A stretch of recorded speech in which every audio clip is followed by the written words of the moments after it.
పాలకొల్లు ప్రజాగళం సభనందు మన జాతీయ తెలుగుదేశం పార్టీ అధ్యక్షులు నారా చంద్రబాబు నాయుడు గారికి, వేదిక మీద ఉన్నటువంటి Telugu Desam party, Bharatiya Janata party, Janasena party నాయకులకు, వేదిక ముందున్నటువంటి నా కుటుంబ సమానులైనటువంటి నా సోదర సోదరీమణులకు అందరికీ ముందుగా నా హృదయపూర్వక నమస్కారాలు మీ అందరికీ కూడా తెలియజేసుకుంటూ ఉన్నా.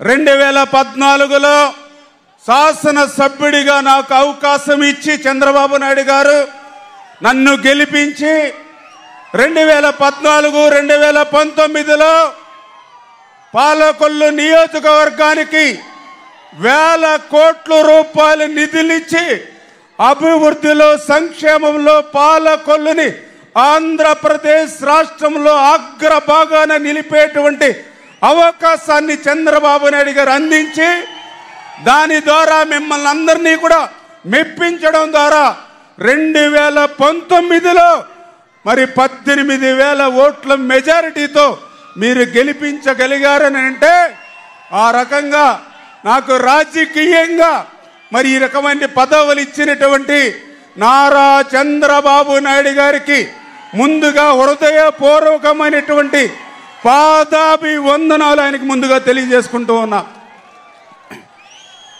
మీ బిడ్డగా, ఈ పాలకొల్లు బిడ్డగా మిమ్మల్ని అందరినీ అడుగుతూ ఉన్నా.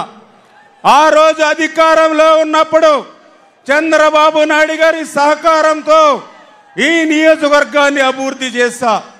2019లో నేను శాసనసభ్యుడిగా గెలిచిన ప్రతిపక్షంలో ఉంటే ఏదైతే ఒకటే సిద్ధాంతానికి కట్టుబడి, ఒక నియంతృత్వ నిరంకుశత్వ ప్రభుత్వం ఉన్నప్పుడు జైల్లో ఉన్నా లేదా ప్రాణాలు పోయినా పర్లేదు అనేటువంటి సిద్ధాంతంతో మరి ఈవేళ పాలకొల్లు గళాన్ని రాష్ట్రంలో వినిపించా. మీ అందరికీ ఒకటే తెలియజేస్తూ ఉన్నా, ఆ రోజు మరి ఏదైతే పాలకొల్లు మీరందరూ ఒక్కసారి గుర్తుపెట్టుకోవాలి, ఒక కోవిడ్ వచ్చింది, ఇంట్లోంచి బయటకు వచ్చేటువంటి పరిస్థితి లేదు ప్రజలకి. అటువంటి రోజుల్లో నా కుటుంబం అంటే నా భార్య, నా పిల్లలు కాదు, నా నియోజకవర్గంలో ఉన్నటువంటి 2 లక్షల మంది నా కుటుంబ సభ్యులుగా భావించి, నా కుటుంబానికి దూరంగా నా ఇంట్లో వాళ్ళని వదిలి నేను పైన సెపరేట్గా నా కంచంలో నేను భోంచేసి నా బట్టలు నేను ఉదుక్కుని 50 రోజులు నా కుటుంబానికి దూరంగా క్వారంటైన్ ఆసుపత్రులు తిరిగా, మరి కోవిడ్ ఆసుపత్రులు తిరిగా, కోవిడ్ పాజిటివ్ పేషెంట్లు ఇంటింటికి తిరిగా. ఒక వరదలు వస్తే పేకల్లోతు నీళ్ళల్లో నా ప్రాణాలు సైతం పణంగా పెట్టి ఒక్కసారి మా ఇంజిన్ కూడా పోయి మా పడవ ఈస్ట్ గోదావరికి కూడా కొట్టుకుపోతే, ఆ రోజు చంద్రబాబు నాయుడు గారు కూడా ప్రమాదం తెలుసుకుని కలెక్టర్ గారితో, ఎస్పీ తోటి అందరితోటి మాట్లాడి ఎక్కడో 5 గంటలకి మా పడవ మిస్ అవుతే రాత్రి 9 గంటలకి ఈస్ట్ గోదావరిలో ట్రేస్ అయి మళ్ళీ మీ ముందుకు నిలబడ్డా. అంటే ఈ రకంగా మరి ఏదైతే టిట్కో ఇళ్ళు ఉన్నాయి మీ అందరికీ తెలుసు. ఆ రోజు మండు టెండలో 240 కిలోమీటర్లు సైకిల్ మీద విజయవాడ దాటి అమరావతి అసెంబ్లీకి వెళ్ళానంటే ఎవరి కోసం వెళ్ళా? మండు టెండలో ఎవరైతే ఆ రోజు 7,900 ఇల్లు మరి ఆ రోజు 90% మేము పూర్తి చేస్తే, ఆ మహిళల అద్దె బాధలు, ఆ మహిళల కన్నీళ్లు ఈ తాడేపల్లిలో మొద్దు నిద్రపోతున్నటువంటి జగన్మోహన్ రెడ్డికి తెలియాలని ఆ రోజు సైకిల్ మీద వెళ్ళినటువంటి పరిస్థితి. కానీ ఏదైతే రైతాంగం మీరు 6 కాలం కష్టపడి పంట పండిస్తే మీ పంట అమ్ముకోవాలంటే 20,000, 30,000 రూపాయలు ఈ ప్రభుత్వం ఎదురు దోపిడీ చేస్తే, రైతు చరిత్రలో 75 కేజీలు బస్తా ఉంటే 10 కేజీలు అదనంగా తూచి ఇస్తేనే కానీ దోపిడీని ఏదైతే ఈ ప్రభుత్వం చేసిందో, ఏ రకంగా రైతాంగం తరపున మీ తరపున పోరాడానో మీ అందరికి కూడా తెలియజేసుకుంటూ, మరి అందుకే మీ అందరికి కూడా తెలియజేస్తూ ఉన్నా, మరి ఏదైతే కష్టకాలంలో ఆపదలో మీకు ఏ కష్టం వచ్చినా, ఏ సమస్య వచ్చినా, ఏ అర్ధరాత్రి వచ్చినా పిలిస్తే పలికే మనిషిగా మీకు నేను సేవలు అందించా. మరి అంతేకాదు ఈవేళ ఏదైతే ఒక వేసవికాలం వచ్చిందంటే ఒక చలివేంద్రాలు, మరి ఒక అన్ని రకాల సేవా కార్యక్రమాలు ప్రతిసారి మీకు చేస్తూ ఉన్నా. అందుకే మిమ్మల్ని అందరినీ కోరుతూ ఉన్నా, మరి ఈ రకంగా 24x7 365 రోజులు మీకోసం పనిచేసి సేవలు అందించిన వ్యక్తిగా మిమ్మల్ని ఆశీర్వదించమని మిమ్మల్ని అందరినీ కూడా కోరుకుంటూ ఉన్నా.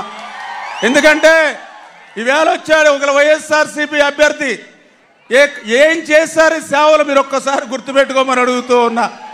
పాలకొల్లుకి ఏం సేవ చేశాడు ఆయన? పోనీ భీమవరంలో ఉన్నాడు, భీమవరానికి ఏమైనా సేవలు చేశాడు అంటే వైఎస్ఆర్సీ పార్టీకి సేవలు అవసరంలా. సూట్ కేసులుంటే చాలు, డబ్బులుంటే చాలు, రేపు ఓటుకి 5,000 ఇస్తామని అహంకారంతో అంటూ ఉన్నారు. ఎవరి డబ్బులవే? మన ఇసుకలో కొట్టేసిన డబ్బులు, మన ల్యాండ్ అమ్మేసిన డబ్బులు, మన మైన్స్లో డబ్బులు, మన లిక్కర్లో డబ్బులు. అందుకే వాళ్ళు 5,000 ఇస్తే హ్యాపీగా తీసుకోండి, సైకిల్ గుర్తుకే ఓటేయమని చెప్పి మిమ్మల్ని అందరినీ కూడా కోరుతూ ఉన్నా. దయ ఉంచి మీరందరూ కూడా మరి అర్థం చేసుకుని నన్ను ఆశీర్వదించమని మిమ్మల్ని కోరేది, నన్ను మరొకసారి గెలిపించమని నన్ను కోరేది. నా ఆస్తులు పెంచుకోవడం కోసమో, నా అంతస్తులు పెంచుకోవడం కోసమో, నా కుటుంబం కోసమో మిమ్మల్ని అడగట్లా. 10% ఏదైతే మిగిలిపోయినటువంటి టిట్కో ఇళ్లు పూర్తి చేసి ఆ మహిళలను ఆ టిట్కో ఇళ్లలోకి పంపించాలని, ఏదైతే ప్రభుత్వ ఆసుపత్రి 12,60,00,000 నిధులు మంజూరు చేస్తే 5 సంవత్సరాల్లో దాన్ని ప్రారంభించలేనిటువంటి ఆసుపత్రిని ప్రారంభించాలని, మరి ఏదైతే విద్యాశ్రీ నుంచి డైరెక్ట్ గా పైప్ లైన్ ద్వారా పాలకొల్లుకి మంచినీళ్లు తీసుకొచ్చి ఈవేళ పట్టణంలోను గ్రామాల్లోనూ సురక్షితమైనటువంటి త్రాగునీరు మీకు అందరికీ అందించాలని, దమాయిపత్తి ట్రైన్ ప్రక్షాళన చేయాలని, డంపింగ్ యార్డుని ఒక పార్కు మాదిరిగా తీర్చిదిద్దాలని, ప్రతి రైతుకు కూడా అన్నదాతకి పొలంకి కూడా గ్రావెల్ రోడ్లు వేయాలని, ఏదైతే ఒక గౌడ సెట్టిబలిజ భవనం కానీ, ఏదైతే ఒక ముస్లిం షాదిఖానా కానీ, ఒక బొండాడు వెంకటరాజగుప్త కళాక్షేత్రం కానీ, ఒక అబ్దుల్ కలాం హెల్త్ పార్క్ కానీ, ఏవైతే 5 సంవత్సరాల్లో అరబస్తా సిమెంట్ వేయకుండా నిలిచిపోయాయో అవన్నీ కూడా పూర్తి చేయాలి.